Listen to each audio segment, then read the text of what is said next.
Kusoo dhawaada channelkayga African Culture videogana reaction sameynaya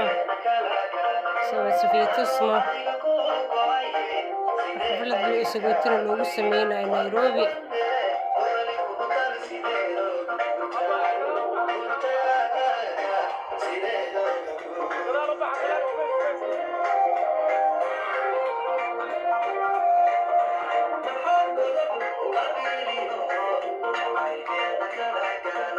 gabar waxa waaye Safiya tusmo sweet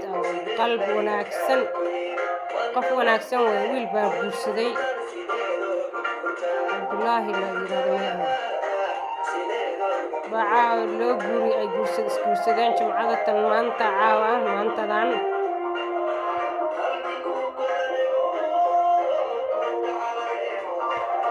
waa istaahishaa heestaas heesta waxaa ugu soo dooray inay heshay oo nin jecel oo 120 geela ka bixiyay nin jecel oo 120 geela ka bixiyay oo sharafteedii isadeeda dhowraaya inay gabadhaan heshay oo u qalanto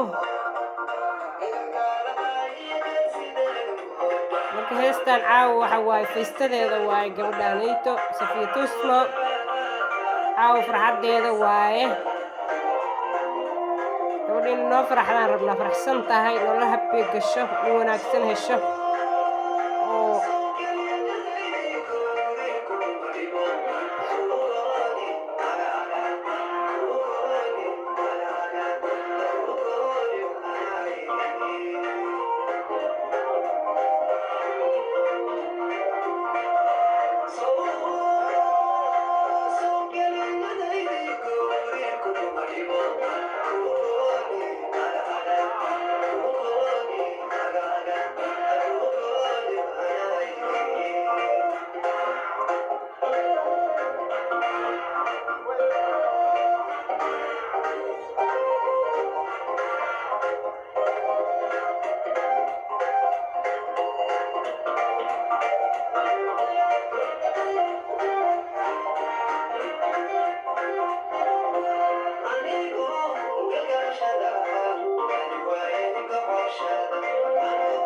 saaca u qalantaa gabadheena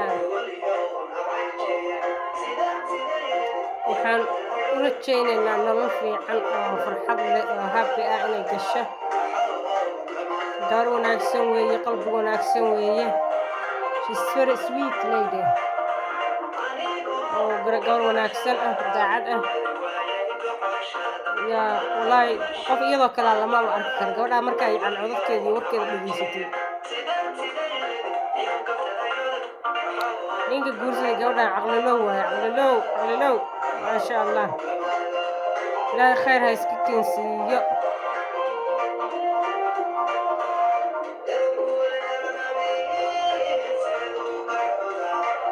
wax badan bay dumarka Soomaalida dheerdahay wax badan bay dheerdahay yani dumarka Soomaalida madaxdooda waa gabadhaan يعني ما عيب قفنا جعلاتي اسبوستان وعيب ما لكن عيب إن سحنا أقشي مالك قفا مالك حريق الأحمر تساع عيب حوي دي اللي اسمها ويا والك تقال لكن قبلها لما عيب وحويان إذا لو قبلها سفيع على الرقمة ولا لهين قبلها ولا لهين وايه وحاسكينا نقوليان مر waa waacid bashay waa walaashiin mar waxaaskiina maridinka dhalay toda si fiican loo dhaqmo waxa lagu farxaa gabadhan iyo arooskeeda waxa lagu farxaa waa Ilaahay u barakeeyo geelana hana loo dhaqo geela laga tigo wiilasha geel jirayaasha geelaha ilaalintooda lagu xeeyo